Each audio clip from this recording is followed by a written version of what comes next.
This letter, first of all, invites members of the committee to meet Mr. Flanagan privately for the purpose of briefing by him.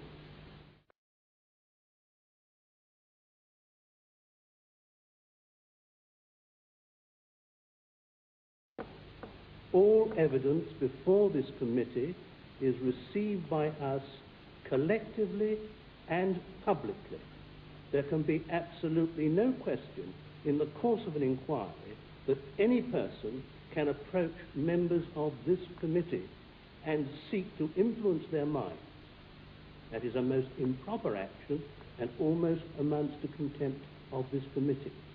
And we take it extremely seriously indeed.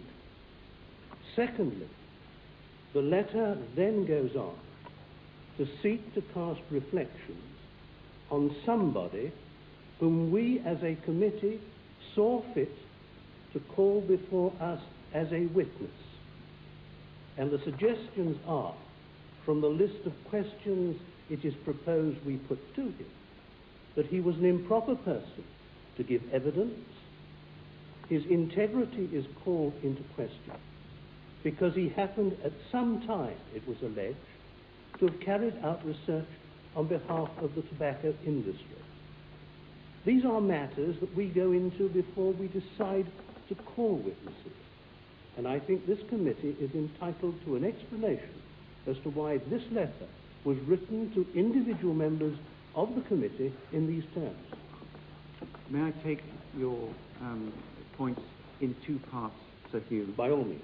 Firstly, if there has been an impropriety in terms of approaching members of the committee, as you said, privately, though I don't think our interpretation was it was private, they were members with whom we had contact, then I must apologise most profusely if that is a breach of the rules under which your committee operates, and I must plead personal ignorance, I suppose, of such rules, for which I have no explanation except not knowing the rules.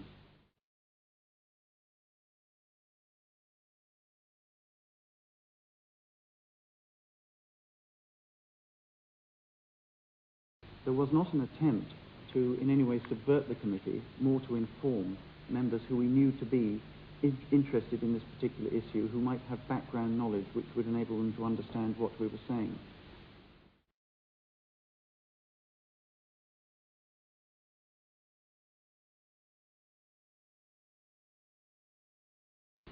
The second point is really, why did we say what we did do, and was it not impertinent to say it?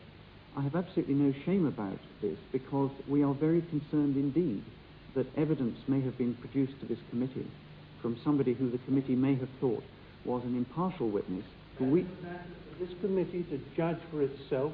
We are here and we are experienced at evaluating evidence. We fully respect that, sir. That is why we see a variety of witnesses, each representing different points of view regarding a particular subject.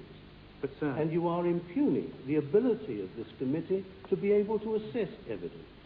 There's a very big difference, sir, between your ability as a committee to assess evidence, which obviously we wouldn't question, and the information you have before you. And we understood you did not have before you information that not only had this man carried out... You're not in a position to make that judgment. How dare you suggest that you know what we have before us and what we don't? That is entirely a matter for us.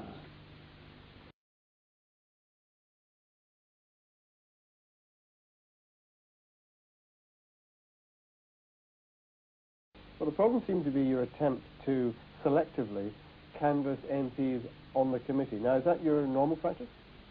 We made a submission to the committee, of course. We had some further information that we knew had to be conveyed. We felt it our duty, our public duty to. What kind of information was that? I don't think that's appropriate to answer.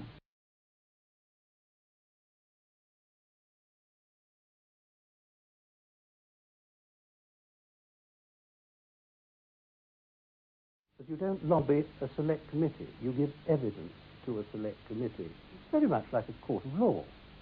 You don't, as a witness, go behind the screen and talk privately to the judge. You go in the witness box and you are cross-examined there. and the judge hears your evidence, and the jury hear your evidence, and form a view of your evidence, having heard the other witnesses. Was it necessary to be quite so hard on the representatives of ASH?